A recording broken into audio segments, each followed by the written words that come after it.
this Thursday, May 8th. We're happy to have you along for CNN Student News. I'm Carl Azus.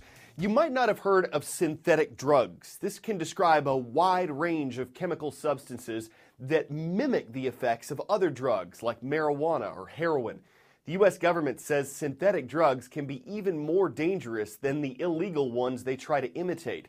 Synthetic ingredients are sometimes more potent. They're untested. Their names and ingredients are often changed to prevent drug busts.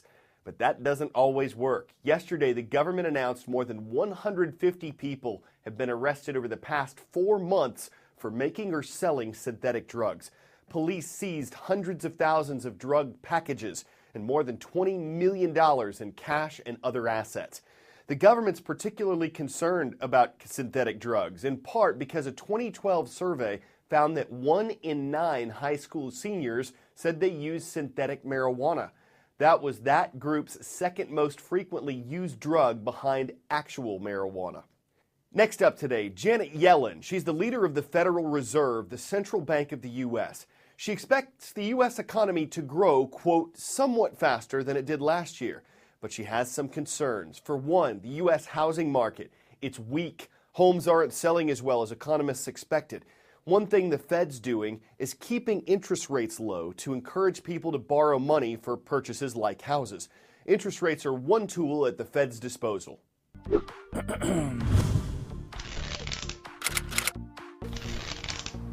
So we've all heard that phrase that, money makes the world go round, but you may have asked yourself once or twice, okay, well, who makes the money go round? So the answer is the Federal Reserve, or as my friends and I like to call it, the Fed. So the Fed is pretty much unlike any other U.S. institution that I can think of. It's run by a board of governors based in Washington, D.C. It has 12 Federal Reserve banks located around the main banking centers of the country, so places like New York, San Francisco, Philadelphia. The presidents of these banks and the board of governors, they meet 8 times a year to make big policy decisions and to ensure that the economy is moving at a stable clip. So Congress oversees the Fed, but the Fed doesn't really answer to Congress. The Fed operates completely independently because it doesn't care about politics. All it cares about is basically 2 things. Number 1, keeping prices stable. And number 2, trying its best to ensure that everybody who wants a job gets one. So if the economy is heating up, it tries to cool things down by raising the cost of borrowing, by making it harder to borrow money. And if things are getting too cold, it does the opposite. So you can sort of think of the Fed like Goldilocks. It doesn't really like things too hot, too cold. It wants everything to be just right. So you're probably wondering, okay, well, how does the Fed work its magic? What's its secret weapon? The answer is interest rates. So the way the Fed gets interest rates at just that right level, at that sweet spot, is through buying and selling U.S. Treasuries and other bonds. So when it wants to cool the market down, it sells U.S. Treasuries, stashes away the cash, and that reduces the money supply. So that makes it harder to borrow money, and that basically slows down economic growth. When it really wants to heat the market up, it essentially starts buying up U.S. Treasuries and other bonds that floods the market with cash and fuels economic growth. So it's not necessarily a perfect system, but it works, at least for now. And as they say on Wall Street, don't fight the Fed. See if you can ID me. I'm a nation that's the world's largest producer of platinum. I have 3 capitals, including Pretoria. You'll find me in the southernmost part of Africa. I'm South Africa, and I've been governed by President Jacob Zuma since 2009. Even though 79% of South Africa's population is black, the country didn't have its first black president until 1994. The reason? Apartheid, a South African government policy of segregation. It discriminated against people who weren't white. It was officially over by 1994 when Nelson Mandela was elected, and his political party was expected to do well in Wednesday's election, though scandals surround the country's current leader.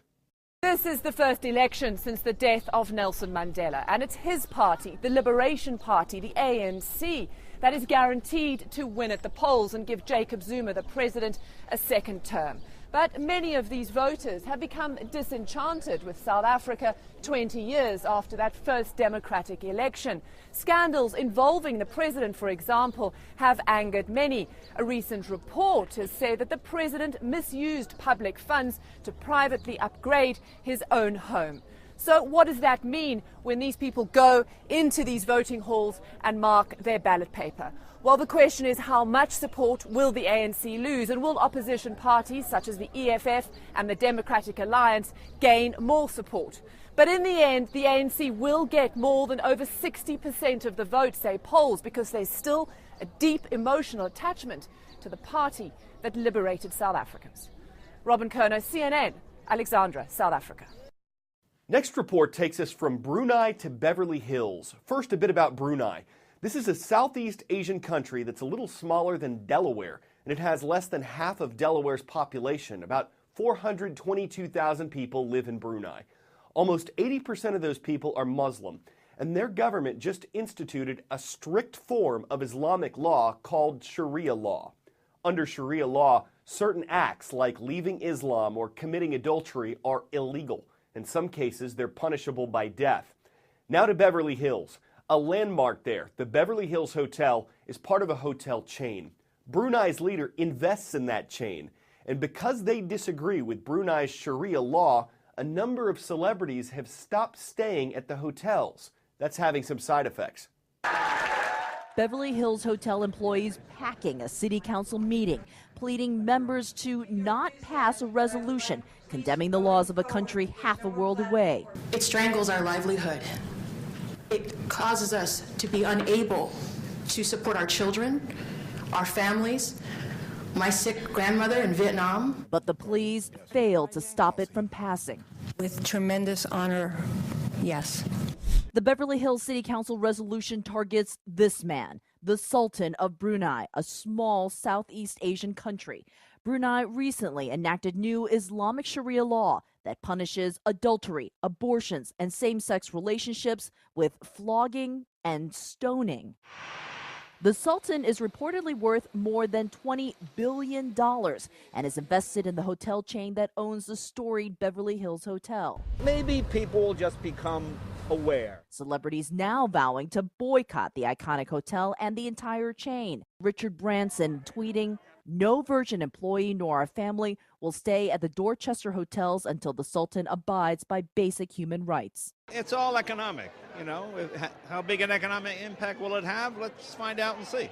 The hotel says the boycott has already costed more than $1 million, but will try to avoid layoffs. It's going to hurt our employees, and this has nothing to do with them, whatsoever. Trojans, tornadoes, and eagles. Welcome to the CNN Student News Roll Call. We're starting today in Topeka, Kansas with the Trojans. They're making our roll at Topeka High School. Spinning up to Anoka, Minnesota. Hello to the Tornadoes. Thank you for watching at Anoka High School. And in Toland, Connecticut, the Eagles are soaring over Toland High School. It's great to know y'all are watching. It's Teacher Appreciation Week, and we're featuring your comments from our student viewers already on Facebook. Min appreciates Miss Carey at Busan International Foreign School. She makes science interesting and inspires me to become a scientist. Mackenzie's favorite teacher is Mrs. Makos. She's helped me with my math skills and made me a better student. Sarah writes, Mr. Marquez is one of the best social studies teachers someone could have. You'll never get lost in his class. Laverio says Coach Wingo, his world history teacher, is very chill and laid back. Any teen would be happy to have him as a teacher. And Sean says Mrs. Hall teaches us a lot about how America came to be and how current events affect us. If you've ever wondered what it looks like when a relatively small hovering pile of twisted plasma shifts back and forth a little bit before blasting off into space, well, NASA's got your answer. You're looking at a prominence eruption, something that scientists say is pretty common on the sun and no threat to us here.